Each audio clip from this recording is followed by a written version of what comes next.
खुशी ही खुशी दिखाई दे रही है, जय जयकार का शब्द सुनाई दे रहा है।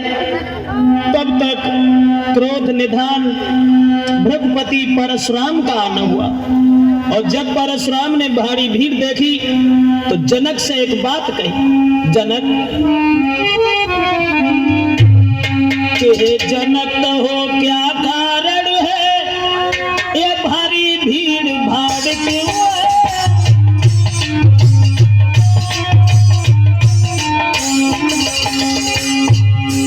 ये जनक कहो क्या कारण है, ये भारी भीड़ भाड़ क्यों है? ये अभी शोर सा कैसा था, तीरों में छेड़छाड़ क्यों है?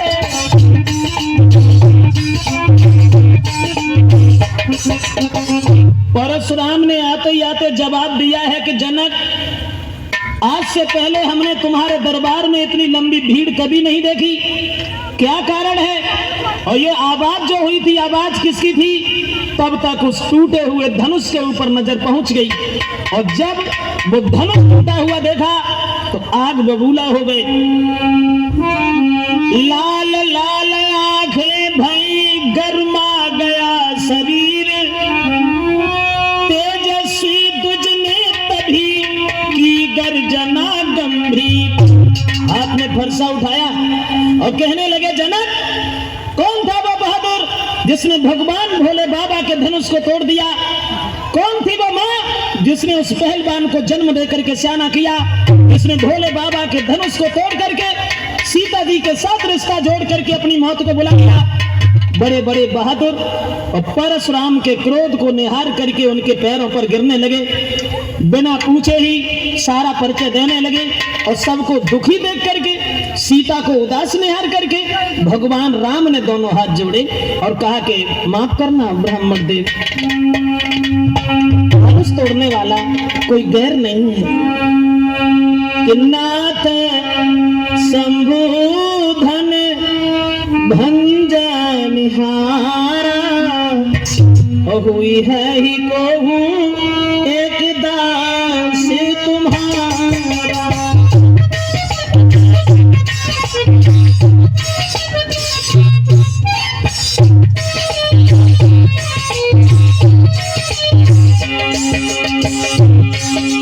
दोनों हाथ जोड़े भगवान राम ने और कहने लगे, हे ब्राह्मण देव माफ करना, भोले बाबा के धनुष को तोड़ने वाला आपके सेवक के अलावा, आपके दास के अलावा भला किसका काम हो सकता है?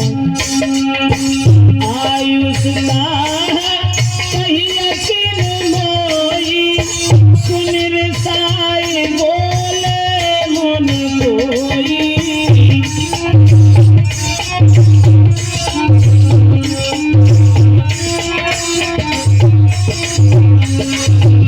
जवाब दिया है प्रभु राम ने, हे ब्राह्मण देव, भोले बाबा के धनुष को तोड़ने वाला आपके सेवक के अलावा, दास के अलावा और कोई नहीं हो सकता। जो ये वचन सुने तो परशुराम कहने लगे, सेवक के बारे में तुझे कुछ ज्ञान नहीं है। सेवक तो वो होता है जो सेवा जैसे काम करता है, बिना बात के कलह बढ़ाना, लड़ाई करना क्या सेवक का धर्म है? और अब हम समझ गए राम। परशुराम बोले कि हे राम, बना है अगुआ तू इस क्षत्रिय दल की कारी में,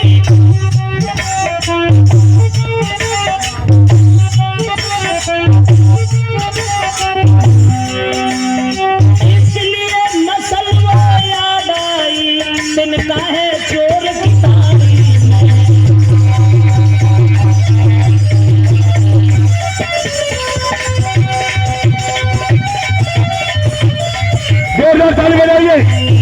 परशुराम कहने लगे, इसका मतलब है कि चोर की दाढ़ी में तिनका है, इसका मतलब है कि वो धनुष तुमने तोड़ा है। जो सबसे आगे तुम बोल पड़े, तब तक लक्ष्मण आगे बढ़े और कहने लगे, आइए ब्राह्मण देव, बड़े दिन से हम तुम्हारा नाम सुनते चले आ रहे थे। इसका मतलब है कि जब भैया ने मीठे वचन कहे और भैया ने जब ऐसी बात कही और तुम्हें क्रोध आ गया।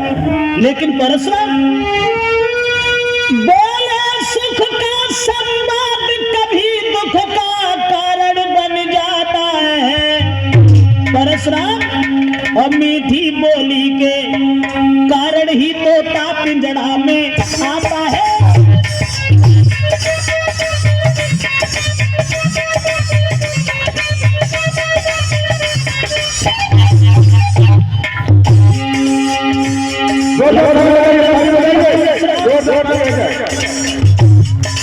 कभी मीठी बोली का कारण भी दुख का कारण बन जाता है और मीठी बोली के कारण ही तोता पिंजड़ा के अंदर फंस जाता है। और जो का मीठा होता है,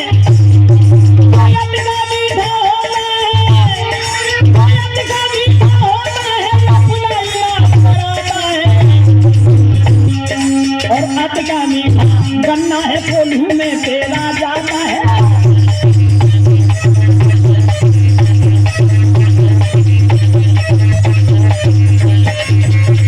लक्ष्मण कहने लगे परशुराम, सच है मीठी बोली का कारण भी कभी दुख का कारण बन जाता है और मीठी बोली के कारण ही तोता पिंजड़ा के अंदर फंस जाता है। भैया ने जब मीठे वचन कहे और उन बात के ऊपर तुम्हें क्रोध आ गया, इसका मतलब है कि भैया राम जब पहले बोल गए तो वो चोर है। और जो लक्ष्मण के ये वचन सुने परशुराम आगे बढ़े। लक्ष्मण कहने लगे वहीं खड़े रहो, अरे इस धनुष की बात करते हो परशुराम, कि बहु धनु ही तो भी लड़काई और कबहू न असरी सिकीन गुसाई।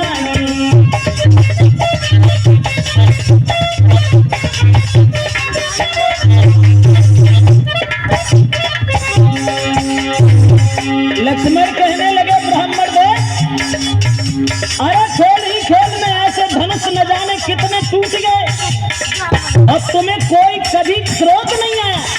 और ये धनुष छुअत टूट रघुपति न दोषु और मुन बिन काज करिया कत दोषु। मुन बिन काज करिया कत दोषु, मुन बिन काज।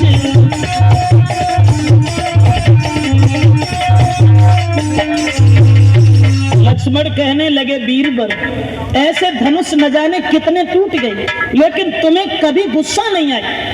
और इस धनुष में तो भैया का दोष भी नहीं है। छुअत टूट रघुपति न दोषु, यानी बरसों का पड़ा हुआ धनुष वो सड़ा हुआ था और भैया के छूने से टूट गया, तो इसमें उनका दोष क्या है।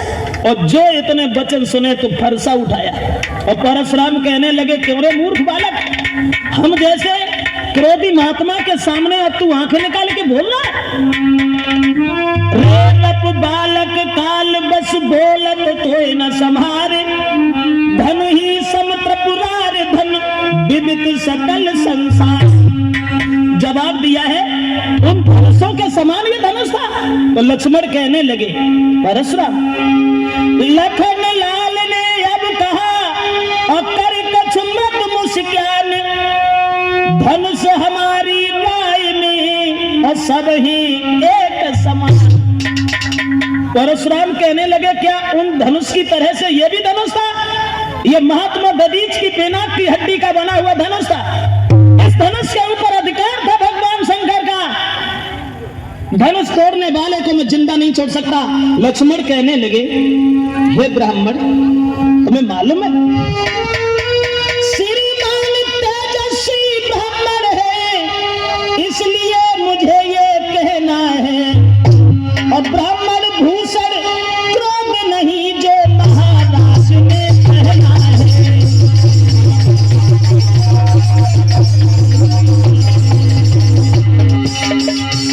लक्ष्मण कहने लगे परशुराम, ब्राह्मणों का आभूषण क्रोध नहीं होता है और ये क्रोध तुम दिखा रहे हो। ये कहने